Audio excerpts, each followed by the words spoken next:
Motel 445. Digite 6 para cabine com banheiro. Boa noite, pessoal. Olá, boa noite. Chegando. Estou, só me avisa se fica bem? muito ruim o ruído externo, porque aí eu coloco o fone, tá? Tá, não, por enquanto eu tô te ouvindo super bem, te vendo super bem também. Eu vou só dar algumas fazer algumas retomadas, fazer algumas introduções, aí eu te apresento, né, e te passo a palavra, tá? Perfeito. Pode ser? Perfeito. Então, se quiser pegar uma água, um café, enfim, sei que tem bastante já tá café, tudo mas aqui. uma água, alguma coisa, beleza. Então, vou te segurar aí um pouquinho. Então, pessoal, boa noite, né? Eu vou pedir, então, pro pessoal ali da equipe da organização maior lembrar da gravação, né? Acho que isso é bem importante. E para além disso, eu queria dar umas boas-vindas a vocês, né? Nossa, esse mês passou assim muito rápido. In progress. Essa moça doida da gravação aqui. Pronto, então, bom dia, boa tarde, boa noite. Não sei quando vocês vão estar assistindo isso, né? Mas boa noite então para todo mundo que está aqui. Esse mês passou muito rápido, não sei se vocês acharam isso também. Assim, quando vi, a gente já tinha trabalho para entregar que bom, né? Ontem. E também, acho que a gente tinha leituras, né? Tinha bastante coisa aí pra gente dar conta. Eu queria só pedir, então, para as pessoas que estão aí com a câmera desligada, né? Que pudessem se organizando, né? Não sei onde é que vocês estão, mas acho que uma frente fria tomou conta do Brasil, então pegar um casaco, não pegar, uma água, um café. Frente fria em Belém é sacanagem, né?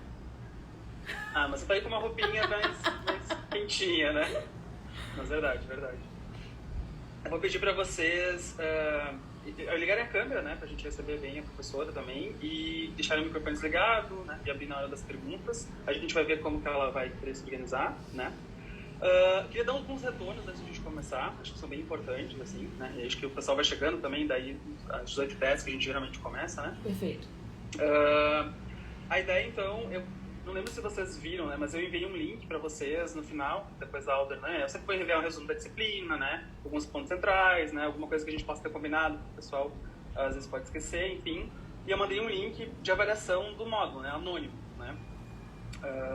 E eu acho que esse link foi bem importante porque a gente, de alguma maneira, quis escutar vocês para saber como que tem sido também, né, tudo bem, é óbvio que é muito recente, mas a gente considerou essas avaliações. Então é isso que eu queria dizer, né? Alguns de vocês falaram que o módulo foi um pouco cansativo, né? Um pouco pesado. Então a gente combinou, até a própria professora Jéssica combinou de se organizar com um intervalo maior, que acho que isso dá um fôlego melhor pra gente também. Mas a nossa ideia sempre foi se organizar a partir do nosso horário fixo, né? Da sexta da sexta de noite, do sábado de manhã e de tarde, mas se adaptar um pouquinho ao como os professores querem manejar esse horário, né? Talvez acabar um pouco mais cedo, ou começar um pouco mais tarde. Então a gente vai sempre se adaptando, mas dentro dessa agenda que está todo mundo organizado, eu acredito, né? Então, hoje a gente vai ter aí, né, um intervalo ali para volta, deixa eu só olhar bem direitinho, né, do que a gente combinou, que é tanta coisa para falar antes de começar, então. A gente vai ter um intervalinho de meia hora, mais ou menos, né? Eu acho que a gente decide, talvez, ali perto das 8, talvez, né? Acho que a gente faz o intervalinho, daí vai até 8h30, daí depois volta 8h30 e vai até as 10, né? E amanhã a mesma coisa, a gente faz um intervalo de meia hora. Se precisar, a gente faz um intervalinho de 10 minutos, talvez, para alguma coisa, né? Acho que isso de modo geral. Outra coisa bem importante para falar é que a gente teve a entrega do trabalho, né? Então é bem importante que vocês saibam que a partir do segundo módulo sempre vai ter essa entrega de trabalho, né? Sei que alguns deixaram para a última hora, isso sempre acontece, né? Mas ainda pode entregar, obviamente a gente vai considerar esse atraso, mas acho que não é uma ideia, acho que a nota é menos importante do que a produção de vocês em cima desse conteúdo ou dessa experiência que vocês estão tendo. Então, quem quiser entregar vai estar lá aberto ainda, né? O Google Classroom é bem punitivo, vai botar lá, entrega com atraso. Então, mesmo se eu esquecer, vai estar lá marcado. Então, mas acho que isso é de menos. Acho que é legal vocês tentarem ver o que ficou do módulo, né? Então, a gente está considerando tudo que vocês estão tendo como experiência nesse percurso. Certo? Bom, acho que de ajuste seria mais ou menos isso, né? As notas de cada trabalho, como também foi enviado por e-mail, né? Vai ser até o próximo módulo, então as notas vão sair até o próximo módulo, né? E assim, vocês também vão ter até o próximo módulo para entregar o novo trabalho, né? Então a gente vai se organizando assim, como a gente já combinou. Bom, hoje então a gente tem aí o nosso terceiro módulo da disciplina, né? Eu acho que é um módulo que a gente já começa de alguma maneira a se aprofundar muito mais na psicanálise, né? Acho que antes a gente teve um panorama mais geral nas duas primeiras aulas. E a partir dessa a gente tem aí alguém que é bem apaixonado pela psicanálise, nos bons em todos os bons sentidos possíveis. E, enfim, espero que vocês assim, se apaixonem por ela como eu me apaixonei e também a gente possa trocar, né? Então a aula de hoje é pra gente, de alguma maneira, se aproximar um pouco da psicanálise a nível do que ela produz enquanto exterioridade, normatividade da sua época, mas também que a gente possa construir um certo pensamento crítico em cima dessa, não diria introdução, né? Mas eu acho que é um primeiro momento, um primeiro marco central que a psicanálise produz, mas também um primeiro momento de Freud. Então alguns de vocês vão revisitar coisas que vocês já viram, e acho que a ideia é a gente estar todo mundo crítico junto, né? Então, assim, se tiver algo que a gente puder perguntar, acrescentar, né, trocar, eu tenho absoluta certeza que a professora Jéssica ela vai ser super receptiva nisso. E a ideia, então, é que a gente possa ir se aproximando um pouco mais a partir de uma imersão na psicanálise para até a gente poder fazer essa crítica, né, tanto dos estudos de gênero, estudos queer, estudos feministas, né? Então, depois eu deixo para a professora Jéssica se apresentar um pouco como ela estruturou aí a disciplina.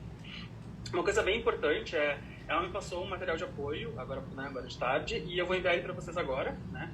Aí, se vocês quiserem abrir aí no celular, na janela do lado, né? Eu vou passar esse material. Ele não é um material que precisava ser lido, né? Foi só um material de apoio que ela organizou, né? Vários pontos importantes da disciplina, é um material super gigante, bonito, legal, assim. Então, acho que vai ser um baita apoio para posterior também, né? Acho que isso vai ajudar bastante. Então, enquanto ela vai se apresentando depois, né? E entrando no clima da aula, eu vou enviando esses links para vocês, né? Fora isso, então, vou apresentar a nossa convidada. Então, a gente está hoje aí com a professora Jéssica Lira, né? Eu vou ler essa mini bio ali, porque eu acho que geralmente esses resumos são feitos pelos professores, então acho que eu não quero perder nada dali. Então, a Jéssica Lira ela é professora universitária, né? Ela atua com ênfase nas áreas de psicanálise, psicopatologia e psicologia social. Ela se formou em 2015, né, no curso de psicologia, e no mesmo ano já iniciou ali o mestrado em psicanálise e teoria clínica pela Universidade Federal do Pará, né, terminando em 2017. No mestrado, ela estudou a relação entre psicanálise e literatura, com ênfase na literatura clariciana, né, tomando a última obra de Clarice Lispector, A Hora da Estrela, como objeto privilegiado de seus estudos. Inclusive, acabou, né, acho que ela vai contar pra gente, de lançar um livro aí, mega, hiper, ultra quente, recente, vinculado um pouco a esse projeto de pesquisa, né? Então, pedir para depois ela contar pra gente um pouco disso, se ela puder, né? Então, ela é autora desse livro aí, Macabeia, Desamparo e Feminilidade, né? No romance de Clariciano. E em 2018 ela iniciou o percurso de doutoramento, né? Também na área da psicanálise, teoria e clínica, na Universidade Federal do Pará. E atua, né, agora na pesquisa entre cinema, né? De Michel Haneke, privilegiando a sua trilogia da frieza, né? Que é a noção de violência na psicanálise freudiana, né? Então, assim, ela de fato é uma pessoa muito apaixonada por literatura e cinema, né? Então, acho que se houver brechas para vocês inserirem essa temática, acho que ela vai ficar mega, hiper, ultra feliz de vocês inserirem esse tema na aula, né? Não é o nosso objeto central, mas acho que a gente sempre pode usar um pouquinho os professores a partir daquilo que eles gostam bastante, né? Ela também foi aluna da Université de Paris 7, né? Na área de psicanálise e psicopatologia, né? Sob a orientação do professor Tamiya Yushi, né? E essa sua ida à universidade se deu através da aprovação de um edital de doutoramento sanduíche da CAPES, né? É autora de vários artigos, são na maioria sobre a relação, né, da estética e da psicanálise, e também é autora de projetos PIBIC, de extensão, né? E ela é professora coordenadora adjunta do curso de psicologia da Estácio Pelém. Ela sempre atuou na área da saúde mental, com ênfase em álcool e outras drogas, bem como em psicopatologias gerais. E ela atende consultório particular como psicanalista e é sócia proprietária do Centro de Estudos Freudianos de Belém. E ela tem um Instagram também, que é fora dela, um Instagram que também promove uns debates sobre psicanálise, que é o Café e Psicanálise. O Café é com Freud, não lembro, pode contar aí pra gente. Então, Jéssica, seja muito bem-vinda. Quero te agradecer assim, muito por ter aceito esse convite de estar aqui com a gente. Eu vou estar aqui o tempo todo, então tudo que tu precisar, né, de alguma ajuda, algum auxílio, alguma, né, eu geralmente faço assim. Caso tu lembre de algum texto, algum artigo, alguma coisa, eu geralmente peço para eles não anotarem, porque eu vou estar registrando tudo e depois eu passo essa lista para eles. Então foi como eu fiz com a Hernani, né? Geralmente eu tento ir pesquisando ao longo do tempo as bibliografias em PDF, que é o que eu acho que é mais legal, mas o que não tiver eu também registro, e aí cada um vai do seu interesse. Então, qualquer coisa que tu precisar, eu posso procurar a Ana, posso procurar referências, é só me chamar o ponto, né? Estona, por favor. E aí eu vou te auxiliando aqui no que tu precisar. Então, seja bem-vinda. A gente tem, em média, 60 alunos, então a gente fica sempre, né, entre sexta e sábado de tarde, a gente fica, né, nessa média de 50 alunos, por aí, alguns faltam, né? Então a gente já está com a grande maioria aí, para fazer isso. E, enfim, seja muito, muito bem-vinda. Espero que você também curta essa experiência de troca com a gente. E a palavra é toda tua, e se eu esqueci algo, me desculpa, mas você vai aí também me puxando, eu tô aqui. Então, vamos lá, pessoal. Liguem a câmera, recebam a Jéssica, e muito obrigado por ter vindo, Jéssica. A palavra tá contigo. Muito obrigada. Eu só vou colocar aqui meu fone porque, como é hora de pico aqui de trânsito, mesmo morando agora em andar alto, é incrível como dá pra escutar. Parece que eu tô lá embaixo junto com o pessoal. Então eu vou colocar meu fone porque aí eu tento reduzir o ruído para vocês.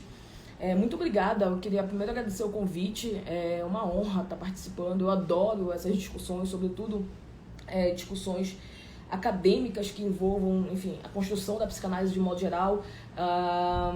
Acho que a gente vai poder utilizar agora, inclusive, aquele exemplo que a gente queria dar, né? Quando a gente estava lá em Paris, pensando em algumas coisas, e tu me falaste que tu querias que eu abordasse esses primórdios da psicanálise. Eu me empolguei muito porque eu gosto muito desses primórdios da psicanálise, muito embora pareça que seja aquela historinha, a gente vai ver isso, parece que seja aquela historinha que todo mundo acha que conhece no final das contas, mas tem coisas muito fundamentais da própria construção do Freud em relação a isso. Tu me falaste um pouquinho do que aconteceu na aula do Hernani e o modo como o Hernani foi articulando as questões que envolviam o aspecto do confessionário, do interrogatório, do discurso, etc. Tudo isso é psicanálise também e a gente não leva em consideração. A gente pensa que psicanálise é só o Freud escutar as histéricas, aí descobrir que tem conflito psíquico relacionado à sexualidade e bum, é isso que é a psicanálise. Não, tem toda uma construção aí importante, inclusive, em meio a tudo isso. Então, eu particularmente gosto muito dessa construção da psicanálise e por isso que, enfim, aceitei de muito bom grado o convite. Muito obrigada mais uma vez. Bom, o Stoner já me apresentou perfeitamente, completamente, não tem mais absolutamente nada para contribuir, para acrescentar, mas bora falar um pouquinho da disciplina, né? Bora falar um pouquinho, eu sei que você já tem acesso lá ao plano de aula, a tudo que a gente vai discutir aqui nesses 2 dias, tanto hoje quanto amanhã, mas eu vou explicar para vocês por que foi pensado dessa maneira em Menta, por exemplo, né? Por que o programa foi pensado dessa maneira. Eu sei que, enfim, a pós-graduação ela envolve a psicanálise e relações de gênero, o que é muito importante, né, de entender de que maneira a gente saiu nisso que a gente está hoje em dia imerso, né, de que maneira a gente chegou, inclusive, até esse ponto em que a gente tem várias teorias que criticam, de alguma maneira, a própria construção, por vezes, da psicanálise, né, de que maneira o Freud foi lá, instituiu algumas questões e foi direcionando o discurso psicanalítico. Mas, para isso, a gente precisa primeiro entender o que ele queria com isso. É o primeiro ponto. Então, se vocês pegarem lá a ementa, né, que eu deixei para vocês, podem perceber que todo o material da disciplina, ele gira em torno da gente descobrir o que foi esse nascimento da psicanálise, em que momento ele aconteceu, por que ele aconteceu, como é que o Freud saiu de um discurso estritamente objetivo, né, de um primeiro momento, para partir, inclusive, para um simbolismo, para um entendimento mais simbólico do que estava querendo se dar ali no discurso dos pacientes, das pacientes, sobretudo, e de que maneira a gente chegou numa construção da sexualidade, né? Então a gente tem ali o nascimento da psicanálise, o Freud indo e vindo, vai ser um movimento, inclusive, que a gente vai fazer bastante aqui, esse movimento de ir e vir do Freud, mesmo porque inclusive, isso é o que leva, por vezes, as pessoas terem ali um discurso quase que desacreditando a psicanálise, porque o Freud, ele errou muito nos casos clínicos dele, ele não curou ninguém, como se isso fosse a grande questão em si. Ele não curou ninguém, a psicanálise não tem validade por conta disso, quanto que, na verdade, a gente vai perceber, inclusive, que essa própria construção de erros e acertos do Freud foi fundamental para que a gente consiga atuar na clínica hoje. E foi fundamental para todas as outras construções que surgiram, inclusive, paralelo a isso, inclusive as discussões de gênero, que é o foco da pós-graduação de vocês, especificamente, né? Então, a gente vai entender todo esse processo. E aí, hoje, basicamente, a gente vai ver esse nascimento da psicanálise, a gente vai ver essas noções de sedução até a fantasia, o conceito psicanalítico de fantasia. A gente vai ver a interpretação dos sonhos e a emergência do desejo. A gente vai ver de que maneira, inclusive, a questão do desejo é uma questão fundamental e que fundamenta os pilares da psicanálise, e ela já está presente ali na interpretação dos sonhos. A gente vai entender do porquê que a interpretação dos sonhos, por exemplo, é um texto primordial, é o texto que abre a psicanálise de modo geral. Até então a gente tinha ali textos pré-psicanalíticos, a gente vai entender tudo isso, o que é bastante interessante para que a gente possa se situar nesse processo ali, enfim, cronológico de fato, né? Porque um monte de gente pega o que aconteceu ali nos estudos sobre histeria e diz, olha só como o Freud errava, olha só esse discurso dele aqui, completamente medicalizante, etc. Sendo que ali ainda não era psicanálise.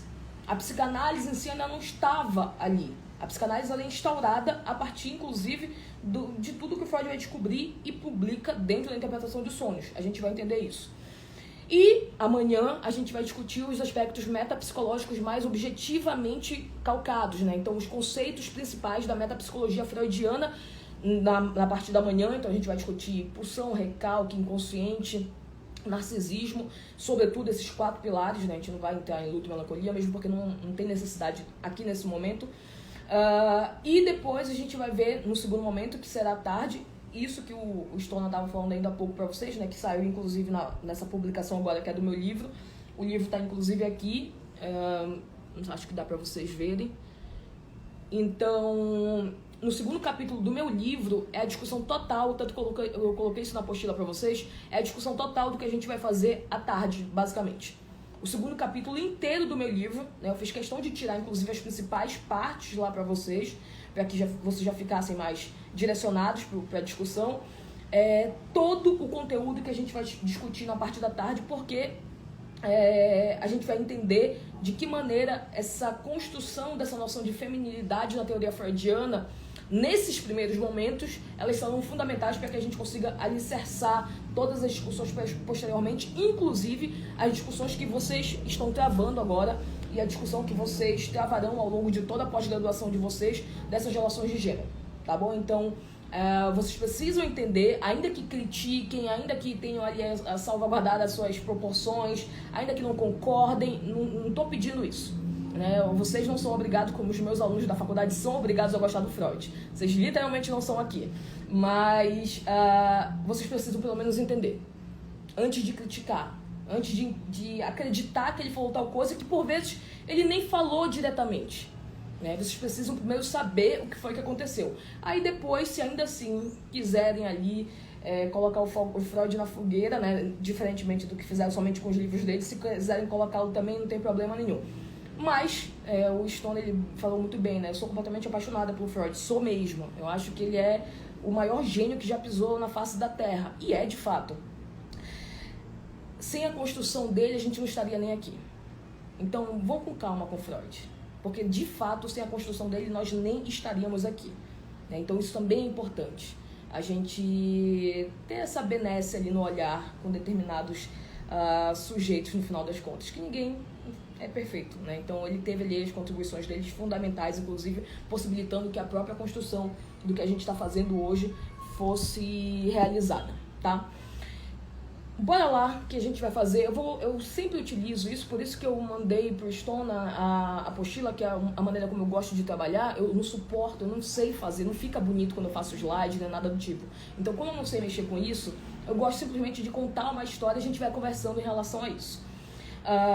Por isso que eu deixei lá os tópicos, vocês podem acompanhar se vocês quiserem pela apostila. Eu deixei os tópicos primordiais ali daquela discussão. Então, tudo que a gente for discutir está na apostila. Por vezes, com referências, inclusive, a mais, né? Caso vocês queiram se aprofundar, discutir mais, etc. Eu deixei lá para vocês, então vocês podem ver todas as referências utilizadas, inclusive, por mim, estão lá na apostila completamente, então acho que não vai nem precisar eu vou simplesmente me referindo aqui, e aí vocês vão se atentando que já está lá, de alguma maneira, essas referências. E assim como já estava também no plano de aula que eu já deixei há bastante tempo para vocês, que o Stona certamente já passou para vocês. Mas o que eu preciso que vocês entendam? São simplesmente tópicos, por vezes, que eu vou deixando para a gente fazer tipo um checklist ali de entendimento geral do que a gente quer realmente discutir.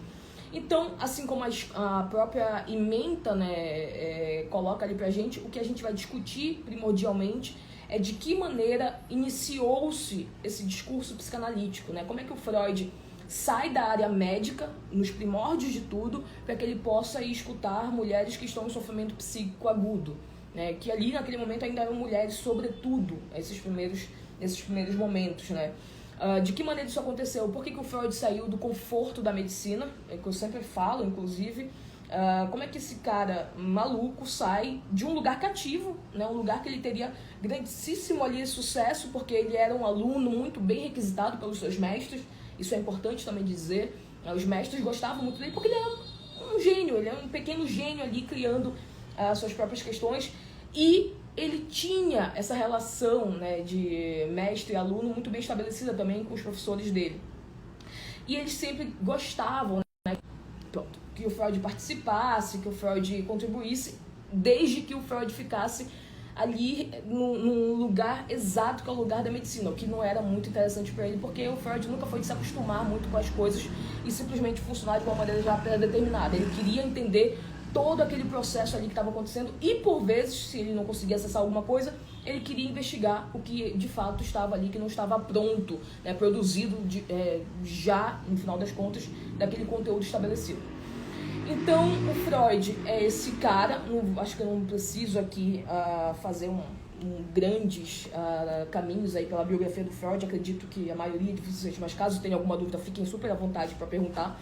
Mas o Freud é esse cara que, durante a faculdade de medicina, começou a participar de alguns projetos, participar de alguns estudos no laboratório, e começou a investigar alguns assuntos que até então eram assuntos tão requisitados aí pelos outros alunos, né? Enquanto os alunos estavam preocupados em estudar a fisiologia humana da maneira mais radical possível, o Freud estava ali no laboratório estudando a fisiologia e a sexualidade das enguias, né? Enguia é aquele peixinho ali, que nem é muito comum, inclusive, de se ver. E o Freud estava voltado para esse estudo, mesmo porque ele achava interessante de maneira binária, né, os órgãos sexuais das enguias. Ele queria fazer um paralelo, inclusive, com a bissexualidade humana. E olha só, isso completamente antes de toda a construção consolidada da psicanálise, tá? Eu tô falando de um cara que está simplesmente questionando ali ainda algumas coisas dentro da própria faculdade de medicina. E aí, olhando para tudo isso, ele começou a investigar alguns paralelos entre a sexualidade das enguias e a sexualidade humana, sobretudo a bissexualidade humana, e começou a questionar alguns pontos fundamentais.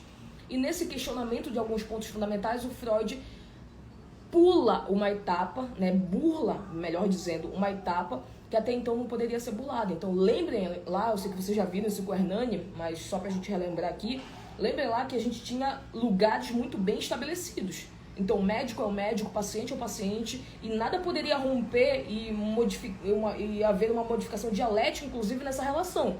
Não existe o fato de se acreditar que o paciente poderia ter algum tipo de conhecimento sobre as mazelas da vida dele, as dores da vida dele, e que o médico não poderia. Isso não existe.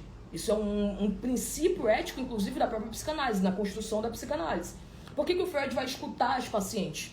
Porque ele começa a perceber que elas detêm o conhecimento das suas próprias dores, né, dos seus próprios sofrimentos psíquicos. É um ponto fundamental. Ou seja, há ali, já de início, uma ruptura pré-estabelecida de lugares, o que já é um problema, né? Porque imagina só ele, ainda enquanto estudante de medicina, querer ficar escutando o paciente, como é que os mestres deles não liam essa relação, não liam essa realidade ali. Aí começou a se tornar completamente insustentável aquela realidade que estava se presentificando cada vez mais, né? E aí, enfim, em meio a tudo isso, o Freud foi, por vezes, completamente desacreditado ali na faculdade, era tirado pra chacota, começava a ser interpelado pelos professores, dizendo que ele estava cometendo um erro gravíssimo, onde já se viu, no final das contas, um médico que teria um futuro muito fundamental ali na medicina, né? Teria um futuro bem importante, poderia ser um grande médico para eles ali, né? Um grande médico fisiologista, né? Um grande médico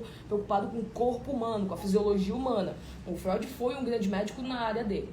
Isso é uma outra questão, né? Como é que poderia um cara como esse jogar tudo pro ar por bobagens, né? Por charlatanismo, como por vezes o acusaram, né? Como assim, cara, tu és brilhante, mas tu tá jogando tudo pro alto, por uma bobagem, por birra de menino que não se contenta com o que a gente já tem. E o Freud nunca levou isso a ferro e fogo a ponto de abandonar todas as crenças que ele já estabelecia. E aí, nesse primeiro momento, o Freud começa, vocês já sabem disso, mas eu preciso que vocês entendam esse percurso, o Freud começa a escutar e a dar voz para essas mulheres que até então eram completamente enclausuradas no desejo, enclausuradas na sexualidade, enclausuradas enquanto sujeitos, ponto. E quando eu digo enclausuradas, porque não tem voz né? A subjetividade não poderia ser expressa, a sexualidade não poderia ser expressa. E é óbvio que eu tô falando de uma Viena vitoriana, de uma era vitoriana, em que todo esse desejo estava completamente enclausurado ali e que iria sair de alguma maneira. O que é muito importante porque isso é já pré-requisito para que a gente consiga entender a própria psicanálise, né?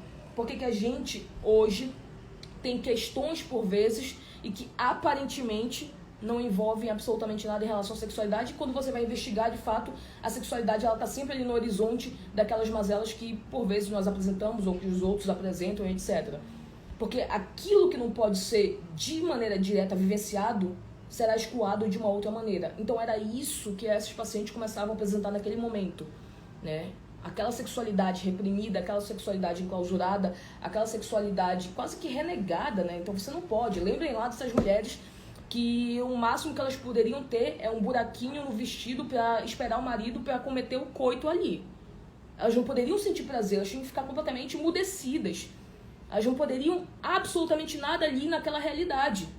Então eu tô falando dessas mulheres que nesse tipo de funcionamento, tudo aquilo que pulsava, a gente já vai chegar nisso amanhã, sobretudo, tudo isso que pulsava iria sair por algum lugar, iria escoar em algum lugar. E começou a escoar em alguns sintomas, sobretudo sintomas físicos, né? Então a gente tem, ali naquela era de uma sexualidade completamente reprimida, a gente tem a emergência da histeria.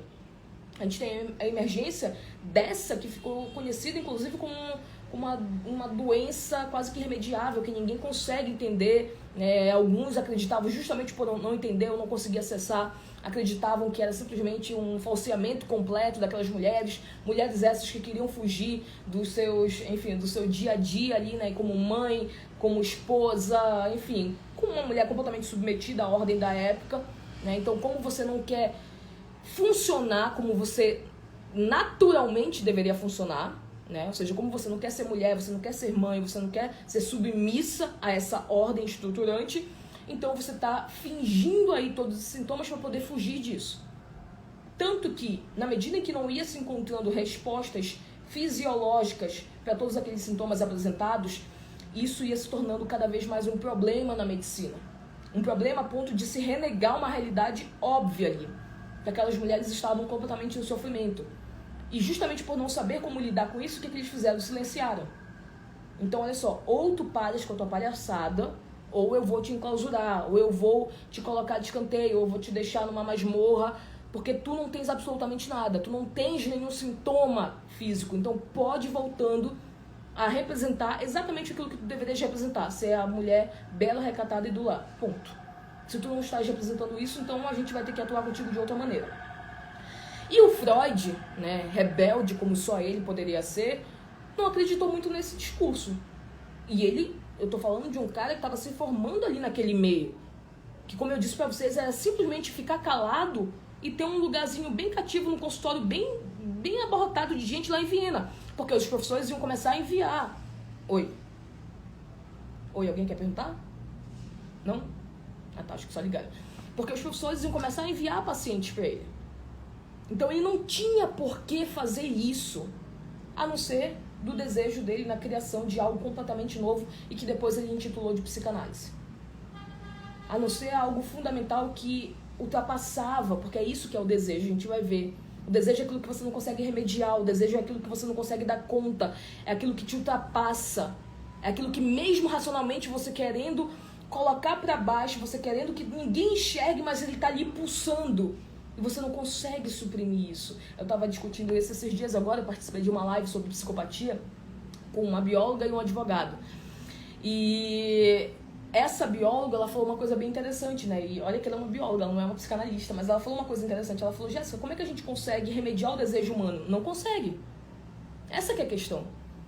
Você pensa que consegue. Então a gente vê várias relações diante disso, né? A gente vê um modo como as pessoas acreditam, fantasiam, né? Tentam idealizar um suposto controle do próprio desejo. E a gente percebe, tal como as histéricas demonstravam lá pra gente, que isso vai sair de alguma maneira. Se não for por um caminho mais viável, vai ser sempre de uma maneira muito mais estrondosa. Porque o desejo, ele é irremediável. Ele vai se fazer presente, porque ele é a própria expressão máxima do que é o inconsciente. A gente vai chegar nisso também. E aí o Freud, podendo ficar caladinho na dele, pra conseguir ali, né, seguir em diante, ele não tolerou muito bem isso. Ele falou, não é possível. Não é possível que vocês queiram fazer com que a gente acredite que essas mulheres estão falseando esses sintomas. Como assim ela está falseando ficar cega, ficar muda, ficar paraplégica, não mexe os membros? Como assim? Isso não se falseia dessa maneira, tem alguma questão aí por trás. E tinha de fato. Só que ninguém queria saber. Porque é insuportável você pegar, e vocês tiveram aula com o Hernani, né? Ele é o cara, inclusive, do inquietante do familiar, né? Você pegar aquilo que você não conhece e que é assustador por isso, e você encarar isso de frente. Quase ninguém consegue dar conta disso. Por que as pessoas normalmente não dão conta de um processo analítico? Não é todo mundo que banca um processo analítico. E não é por dinheiro, não é por nada disso. É porque é muito insuportável você lidar com as suas próprias questões. Eu sempre faço um teste canalha, mas um teste com os meus alunos. Se vocês conseguirem ficar 5 minutos na frente do espelho se encarando, sem tirar o olhar, eu pago um sorvete na Cairu. Cairu, pra quem não é de Belém, é a melhor sorveteria do mundo, tá? Eu sempre costumo fazer isso porque é insuportável você lidar com você. O olhar, ele é esse primeiro momento, inclusive, de concepção de si, no final das contas. Que dirá você se escutar, que dirá você descobrir algo que já estava em você, só que você não podia se dar conta, você não podia se escutar, você não podia se olhar, você não podia olhar de maneira direta. Então, aquilo que é estranho, aquilo que é não familiar, é infamiliar, é perturbador. Assim como o saber da psicanálise o era. Mas o Freud foi lá e sustentou, obviamente por desejo. Isso é algo que a gente não vai discutir, inclusive aqui. O Freud, vocês podem me dizer, não, mas é porque ele queria ser famoso. Ok, não morreu rico, tá? Gostaria de dizer isso pra vocês. Não, mas é porque ele queria ser conhecido no mundo inteiro. Eu não sei necessariamente se ele gostaria de ser conhecido no mundo inteiro. Eu sei que ele gostaria que a psicanálise fosse universal. E foi. Eu tô ainda além do Pará dando aula pra vocês. Eu não sei qual é o lugar que vocês estão, mas eu imagino que sejam lugares do mundo inteiro. Pelo que o Stoner me falou. E a gente tá discutindo psicanálise, ponto. Ele conseguiu o que ele queria no final das contas. Mas ele só conseguiu tudo isso porque ele precisava sustentar isso. Porque foi insuportável para ele saber que ele não conseguiria dar outro tipo de vazão que não essa. Por isso que rompeu, a gente vai ver isso também, por isso que rompeu diuturnamente com vários e vários sujeitos. Ponto. E aí, o Freud olhou para isso, alguma coisa aqui por trás, nesse primeiro momento, mas eu vou acreditar, eu vou seguir ali aquilo que eu acho que realmente tem alguma coisa ali por trás. E ele seguiu os passos que ele trilhou ali, no final das contas. Ele foi atrás daquilo que ele acreditava de fato que tinha um saber específico. E o tinha de fato. Então Freud começa a escutar essas mulheres nesse primeiro momento. E começa, por isso que esse primeiro momento é da teoria da sedução à fantasia, a gente vai entender isso. E começa a entrar em contato com determinados saberes, né, que elas traziam ali nos sofrimentos, nas dores. Começa a entrar em contato com esses saberes através do discurso delas. Ou seja, ele precisa, olha só qual é o movimento, ele precisa escutar aquelas pacientes, porque ele acredita que está nela, ou nelas inclusive, tudo o que remete à própria construção sintomática que elas estão apresentando. Ou seja, muda-se a posição. Então não é mais, por exemplo, uma ciência ou um cientista que diz quais são as lesões que estão ali afetadas nas áreas daquele sujeito e com isso vai medicar, e com isso vai tratar, e etc. Não, agora eu preciso escutar aquele sujeito porque comporta nele o conhecimento para o seu próprio sofrimento. Ponto. Muito embora, nesse primeiro momento, a gente não tenha ainda a instauração da psicanálise enquanto uma nova ciência, mas, nas entrelinhas, já era exatamente isso que estava se articulando. A própria construção que o Freud vai fazendo em relação a isso já vai delineando ali todo esse campo da psicanálise. Então, o Freud, nesse primeiro momento, começa a perceber que há um discurso, diante de todos aqueles sintomas que são apresentados, né, pela histeria daquela época, que há um discurso que se repete de maneira recorrente, que há um discurso que se apresenta de maneira diuturna, inclusive em relação a seus pacientes. E ele começa a acreditar que ali reside a verdade absoluta. Né? Então, o que normalmente a gente escutava, né, várias e várias vezes através do discurso das pacientes. Olha só, eu descobri, eu sonhei, eu entendi, eu vi, eu confabulei que eu sofri um abuso sexual na infância. Eu sei que deve ser por isso, doutor, que eu apresento esses sintomas agora, que eu estou exatamente da maneira como eu estou agora. Então, tem alguma coisa aí, porque eu sofri um abuso na infância. Aí o Freud escutou isso uma vez, escutou 2, 3, 4, 50 vezes. Ele falou, opa, então aí eu já tenho uma resposta. É isso que é a causa da histeria. O Freud, ele cria aquilo que ficou conhecido como a teoria da sedução, em que acreditava-se que justamente por conta desse abuso real que aconteceu, é muito importante, fiquem fixados que eu falei um abuso real que aconteceu, tá? Depois eu vou explicar o porquê. Acreditava-se que diante desse abuso real que aconteceu, estava ali a gênese de todas as expressões sintomáticas histéricas, ou seja, a gênese para você compreender a própria histeria. Então, na cabeça dele, enquanto cientista que era, pronto, eu descobri aquilo que ninguém conseguiu descobrir. Eu descobri a pólvora. Agora eu vou me tornar, enfim, super reconhecido, as pessoas vão entender de fato o que está acontecendo, etc. Foi isso que ele imaginou naquele primeiro momento, porque os discursos eram exatamente os mesmos. Só que, de um posicionamento em que o Freud ficou super feliz porque acreditou que tinha encontrado, no final das contas, a gênese da histeria, a gênese da sintomatologia histérica, ele começou a questionar isso e achar isso um pouco estranho. Porque, pera lá, se eu escuto isso de 9 entre 10 pacientes que apresentam sintomas histéricos, significa dizer que muitas, se não quase todas as mulheres da Viena foram molestadas na infância. Isso significa dizer mais que todos os pais são molestadores, que todos os homens são molestadores. E aí a gente tem um aspecto fundamental que o Freud vai realmente acessar. Se todos os homens são molestadores, o meu pai também era. E mais, eu também sou, porque o Freud já era pai. Então, eu também sou. E aí o Freud não pôde concordar muito com isso. Mas, da mesma maneira, ele não recuou a ponto de acreditar naquilo que os médicos até então acreditavam. Tá vendo só, Freud? Então elas são mentirosas, como a gente acreditava. Elas estão falseando aí toda essa sintomatologia. Tu perdeste tempo dando corda para essas lunáticas, para essas malucas, né? Deverias ter ficado do nosso lado. O Freud também não recuou a ponto de simplesmente, olha, realmente vocês estavam certos, não tem absolutamente nada ali na sintomatologia delas, é uma falseação completa, etc. O Freud ficou naquele limbo. O Freud ficou naquela posição de que, olha, o que é isso, no final das contas? Eu não acredito que elas falsearam isso. Eu não acredito que esses médicos estavam corretos. Mas eu também não posso acreditar que todos esses homens são molestadores. Que toda Viena masculina molesta meninas na infância. O que é que se tem nesse discurso?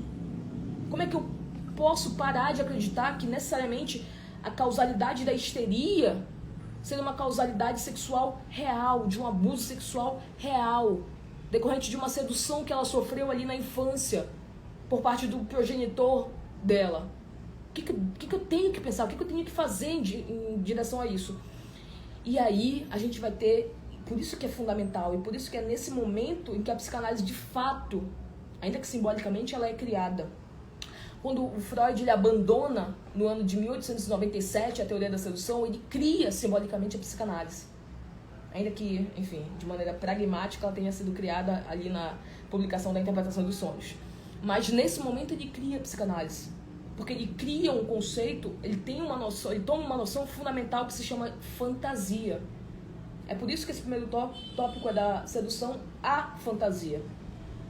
Porque abandonando a teoria da sedução, ele consegue entender o que está por trás do discurso delas, que não eram discursos mentirosos. E aí a gente vai entrar num ponto fundamental aqui. Vou já chegar nisso com vocês, inclusive, do porquê que isso é tão importante, do que isso traz pra gente de aparato clínico, inclusive. Não sei se todos vocês atendem na clínica, ou se a maioria, enfim, não sei como é que funciona. Depois vocês podem me dizer se vocês quiserem. Mas isso é um ponto fundamental pra gente na clínica. Da gente entender, eu falei isso hoje de manhã, inclusive, que a gente não é detetive para investigar, tipo Sherlock Holmes, se o paciente está falando a verdade na realidade dos fatos. Na psicanálise não existe a realidade dos fatos, existe a realidade psíquica. Ou seja, que construção psíquica é essa em relação a esse movimento do paciente? Porque se a gente cair no erro de ficar numa realidade completamente factual, a gente não faz psicanálise. É o primeiro ponto, porque a gente vai se tornar um detetive, a gente vai se tornar igual aquela série lá da Netflix, né, Gypsy, que a psicóloga iria ali ver o que acontecia na vida dos pacientes, se envolvia com as pessoas que eles se envolviam, queria saber tudo porque acreditava na cabeça dela, que dessa maneira, sabendo de toda a realidade factual, ela poderia tratar melhor os pacientes dela. Isso é uma falácia completa. Eu sempre trago essas frases feitas do Freud, mas elas são interessantes em alguns momentos. Ele diz isso pra gente, olha só, quando Pedro fala de Paulo, eu sei mais de Pedro que de Paulo. O que ele está dizendo? Não interessa de quem ele está falando, do que ele está falando, ainda que isso não tenha acontecido na realidade factual, ele está falando dele. A única coisa que me importa aqui é que ele fale dele, é por isso que a regra fundamental é associação livre. Fale livremente, porque quanto mais você fala, ainda que supostamente você esteja criando uma realidade, você está falando de você. Quer ver uma coisa que vocês, eu acredito que a maioria de vocês tenham sido alunos de psicologia, né? Acredito. Uma pergunta que sempre vem no curso de psicologia, primeiro semestre, professor, se o paciente mentir pra gente, não interessa. Não interessa. Tu não és detetive, tu não és Sherlock Holmes, acabou. Por que não interessa? Porque a gente não tá preocupado, a gente só quer ganhar nosso dinheiro, não quer nem saber do que o paciente tá falando? Não, é porque ele fala dele, inclusive, quando ele constrói uma realidade. Essa que é a questão. Tem um livro maravilhoso que se chama Vida em Análise, em que é um psicanalista que ele está há 30 anos, né, tem 30 anos de clínica e pegou os principais casos para ele, né, ao longo desses 30 anos de clínica dele. Ele vai relatando cada um desses casos. É muito bonito o livro, inclusive. E um dos pacientes que ele relata nesse caso é um paciente que chega no consultório, numa sessão, e começa a descrever minuciosamente uma casa de campo. Então, olha, eu vim aqui hoje porque eu tô com saudade da minha casa no campo, né, lá nos Alpes suíços, etc, etc. E começa a descreve as cômodas que tem dentro da casa, descreve os talheres que ele comprou para jantar com os amigos dentro da casa. Enfim, ele vai fazendo uma descrição minuciosa de todos os móveis de dentro da casa dele. E aí, no final do capítulo, que é o final, né, daquela sessão, e o analista, né, o autor lá, ele termina exatamente dessa maneira, mais analítica, inclusive, impossível. Ele se volta para o analista e diz o seguinte: olha, tu sabes que aquela casa nunca existiu, né? E aí o autor, ele termina o capítulo exatamente nesse momento. Como se ele estivesse dizendo pra gente, não importa que a casa em si não tenha sido comprada, não esteja no nome dele, ela não exista, na realidade. Ele estava falando, inclusive quando ele fala da casa, ele fala do mundo interno dele. Por que ele estava organizando aquela casa ali? Por que ele mostra que a casa estava toda bonita? Ele está falando dele. Ele está falando de todo um processo, inclusive, que ele está passando ali na análise dele, que há algumas coisas que estão se organizando. Percebam que o discurso direto, ele é ínfimo perto da realidade construída simbolicamente, psiquicamente. E foi isso, por isso que é tão bonito, por isso que a própria criação da psicanálise é tão bonita, porque foi isso o que o Freud conseguiu fazer com que a gente tivesse acesso. Então ele disse pra gente, parem de ficar preocupados se isso de fato, nesse primeiro momento, tá? Se isso de fato aconteceu, se elas estão falando, isso de fato existiu na fantasia delas. É tudo que eu preciso saber nesse primeiro momento. E aí vocês podem me perguntar, Jéssica, mas e se houve de fato o abuso? Ainda que tenha havido de fato o abuso, a maneira como será construído fantasisticamente é única. É por isso que vocês vão perceber, isso é muito importante, sobretudo para quem é da clínica, é por isso que vocês vão perceber que a gente tem que ter muito cuidado quando a gente toca em determinados pontos e na diferenciação, inclusive, dos pacientes que a gente recebe, porque a gente tem que abrir espaço para a construção do próprio paciente ali em análise. Então percebam que ainda que uma situação direta tenha ocorrido com distintos pacientes, a mesma situação, mas com pacientes distintos, ambos construirão aquela situação de uma maneira distinta psiquicamente. Isso precisa ser respeitado, isso precisa ser trabalhado, inclusive. Então nem todo mundo que de fato foi abusado sexualmente, nem todo mundo lidará da mesma forma. Eu posso ter um sujeito que psicicamente entenda isso como um investimento afetivo, um investimento amoroso. Assim como eu posso ter um sujeito que crie completamente ojeriza a tudo que remeta ao sexual e etc. O que é isso? Construções psíquicas distintas e que precisam ser elaboradas e trabalhadas dentro da própria clínica. É nesse sentido, inclusive, que por vezes a psicanálise ela é tida como muito radical, ou ela é tida, enfim, de uma maneira muito diferente, em detrimento de muitas outras, né? Porque o que normalmente a gente pensa? Olha, só há uma única maneira de você lidar quando o paciente foi abusado, né? Só há uma única maneira de lidar quando o paciente relata violência sexual e etc. No sentido de que você precisa entender que ele simplesmente precisa introjetar que ele foi uma vítima e tem que lidar como vítima. Isso, por vezes, pode ser uma espécie de segundo abuso psiquicamente para esse sujeito. Como assim, Jéssica? Uma vez uma moça, ela foi violentada fisicamente, não foi sexualmente, ela foi violentada fisicamente. O companheiro dela a agrediu e, enfim, ela foi relatar isso, né, dentro de um consultório psicológico. A psicóloga pegou ela, mesmo ela não querendo, mas pegou e foi diretamente na delegacia para denunciar o marido, mesmo ela não querendo. E aí na outra sessão, meio sem entender ainda muito o que tinha acontecido, a psicóloga imaginou, olha, eu estou cuidando de você. Porque eu acho que é quase que humanamente, né? Exatamente o mesmo pensamento que a gente teria. Não, olha, eu cuidei de alguém que estava fragilizado, eu cuidei de alguém que estava numa situação de violência, eu só cuidei. A gente precisa ir com calma, sobretudo na clínica. E aí essa paciente chegou, né, estava muito enfurecida, enfim, com tudo que tinha acontecido, né, ainda não estava entendendo muito bem o que estava acontecendo lá e tal. E na sessão com a psicóloga, ela relatou que ela estava com ódio da psicóloga. Isso saiu. E a psicóloga não entendeu o porquê. Não, mas como é que você pode estar com ódio? Eu cuidei de você, eu não agredi você. Eu salvei você de um homem violento. E ela soltou uma frase que o senso comum talvez ele não consiga compreender, porque a gente fica ainda muito no aspecto do cuidar.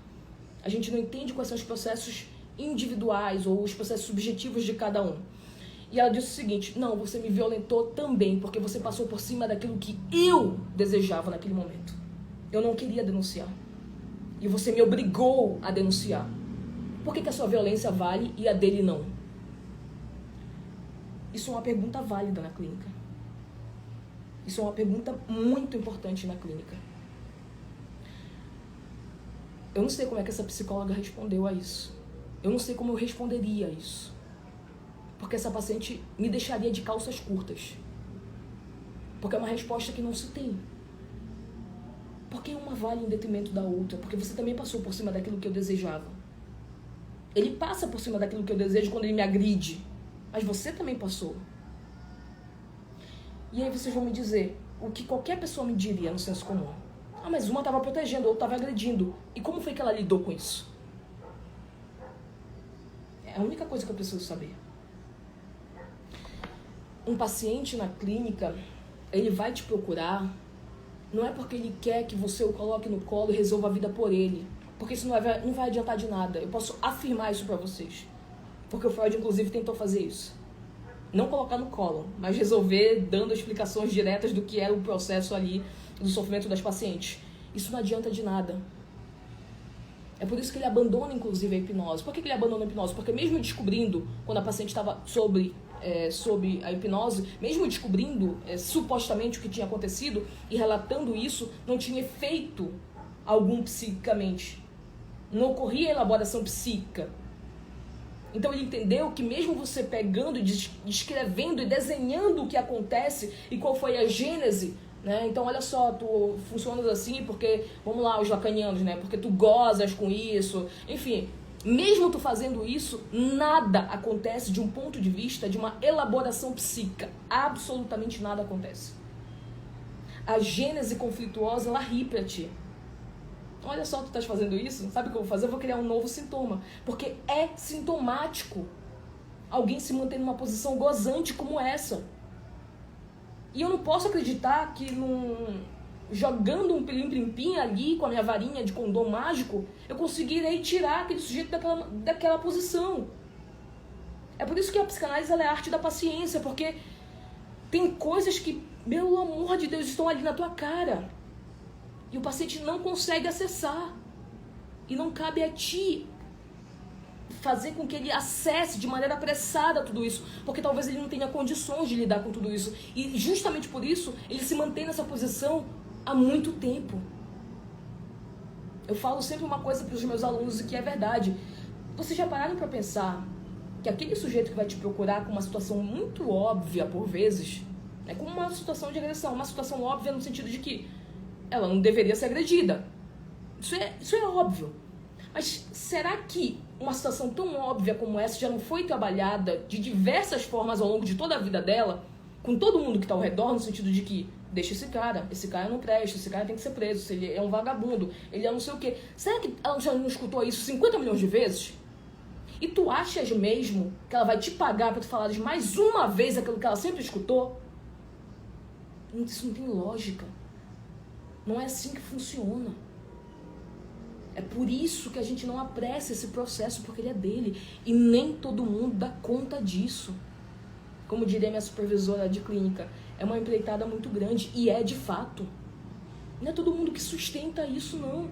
Mesmo porque há prazer nisso também. É aí que o Lacan vem, enfim, colocar a cereja no bolo. Há muito prazer nesse tipo de manutenção, inclusive sintomática. O Freud fala isso, inclusive.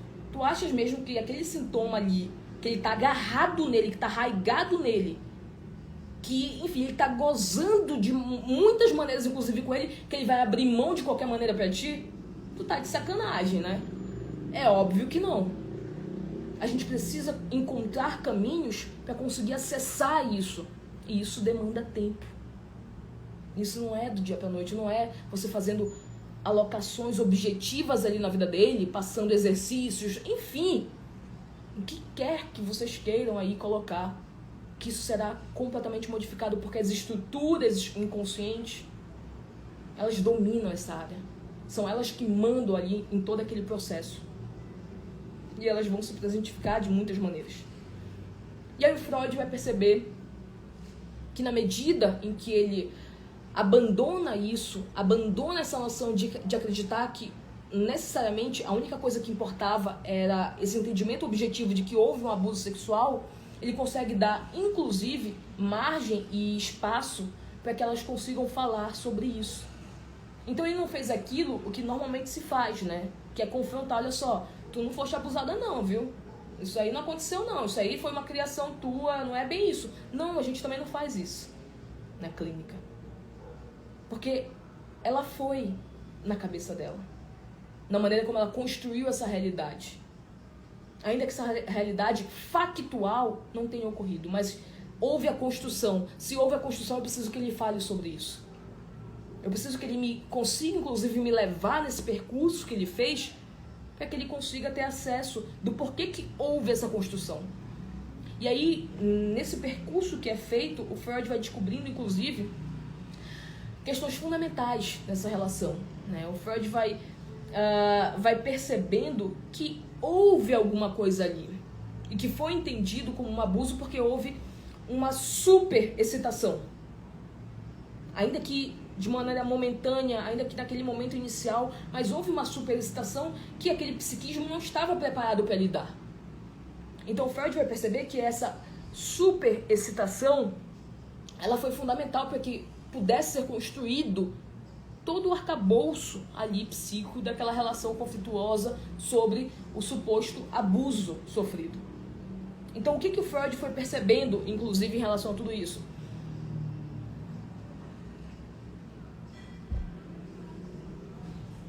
Que o Freud, que ele, no final das contas, instituindo uma realidade psíquica, né? Uma realidade psíquica sempre baseada no inconsciente, isso é importante para vocês, inclusive, entenderem o que é a realidade psíquica, a realidade do inconsciente. A construção que foi possível, né, para aquele sujeito ali. Enfim, com o material que ele tinha ali, né, cativo para utilizar naquele momento, ponto. Então, levando em consideração essa realidade psíquica, ele consegue acessar o âmago desse conflito total. O que foi que aconteceu ali naquela relação dessa menina com esses primeiros objetos que desembocou nesse discurso em que acredita-se que foi abusada sexualmente? É a pergunta que é feita.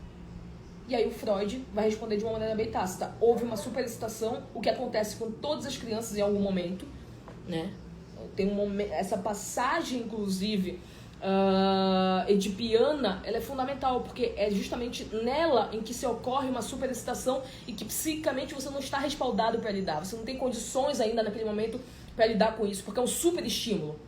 Imagina, uma criancinha tá ali borbulhando com aqueles turbilhões de impulsos e que precisam ser escoados para algum lugar. E quando aquilo tudo acontece, ela vai registrar de uma maneira muito fundamental. E aí, em relação a tudo isso, o Freud vai perceber que a própria criação fantasiosa, ela se dá por conta desses enigmas que foram vivenciados sexualmente, em que se vivenciou um turbilhão de coisas, um turbilhão de emoções, um turbilhão de impulsos ali, tudo pulsou naquele momento e precisou endereçar isso, né? Precisou dar caminhos para isso. E por vezes, caminhos que foram dados foram traumas instaurados psiquicamente na vida desse sujeito. E por isso que posteriormente terá acesso. E por isso posteriormente, inclusive, que isso vai ser fundamentado na vida dele, inclusive com a própria escolha objetal que ele vai fazendo. Eu sei que vocês vão ter, na verdade, a oportunidade de descobrir aqui, de desenvolver aqui conceituações interessantes que hoje em dia são muito discutidas sobre essas relações de gênero, né? De que maneira essa, por vezes, identificação, essa identidade sexual, enfim, todos esses processos ali, identitários, inclusive, que ocorrem. Mas isso, sobretudo numa psicanálise freudiana, é muito mais direcionado, né? Porque há algo que acontece ali edipianamente e que precisa ter uma resposta para isso, ponto. Então o Freud, ele consegue, muito embora isso seja, obviamente, muito mais complexo, mas a grosso modo, houve um processo fundamental edipiano e que nesse processo, na resposta que se dará frente àquela lei que a gente está vendo ali naquele momento, a gente vai ter que lidar com ela de alguma maneira e eu terei uma resposta para isso, e a partir disso, da maneira como eu introjeto essa lei simbólica, eu terei saídas fundamentais, eu terei saídas importantes. Então, no Freud, isso é muito mais concreto por vezes. Quem vai, inclusive, ajudar muito vocês aí nessas discussões é o Lacan.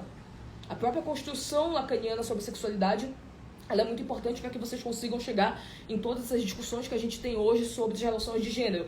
No Freud, isso fica muito mais numa concretude, né? Isso fica muito mais objetivado, inclusive, dessas diferenciações sexuais que ele vai trabalhar posteriormente. E aqui, só pra gente finalizar esse primeiro momento aqui da sedução e a fantasia, eu preciso que vocês compreendam que a questão da fantasia está ligada diretamente a todas essas ideias fantasiadas que foram recalcadas, que foram reprimidas, se vocês gostarem mais desse termo, mas que foram acopladas no psiquismo e que terão um funcionamento posterior a partir do que foi ali muito bem colocado, né? Então, isso tudo é fundamental para que a gente consiga compreender o que depois vai ser construído no Freud, né? Dentro dessa mesma toada. Percebam que aqui eu ainda estou falando de 1897, que é quando ele abandona a teoria da sedução. Ainda não estou na psicanálise propriamente dita. A gente vai entrar na psicanálise já. Então, só para a gente reavivar isso aqui, eu preciso que vocês compreendam que nessa criação do Freud, dessa noção de fantasia em detrimento dessa teoria da sedução, eu tenho uma criação fundamental para que a gente possa dar seguimento posteriormente em todas aquelas fundamentações da teoria freudiana a partir do desejo, a partir da interpretação dos sonhos e a partir de todos os outros conceitos basilares que a gente vai ter dentro da psicanálise aqui nesse momento. Até aqui, nesse primeiro momento, alguma dúvida? Eu vi que teve uma pergunta, deixa eu ver se eu consigo abrir.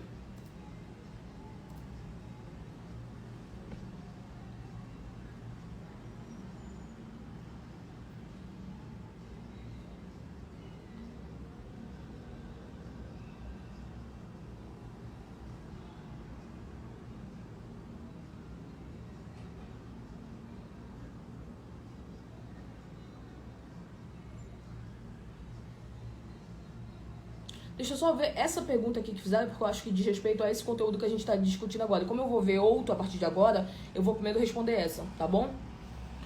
Complexo falar sobre abuso sexual e construção fantasística, pois é uma situação que está sob regime pulsional desligante, do traumático e da desintegração narcísica. Para existir uma fantasia, já se predispõe uma narrativa. E a natureza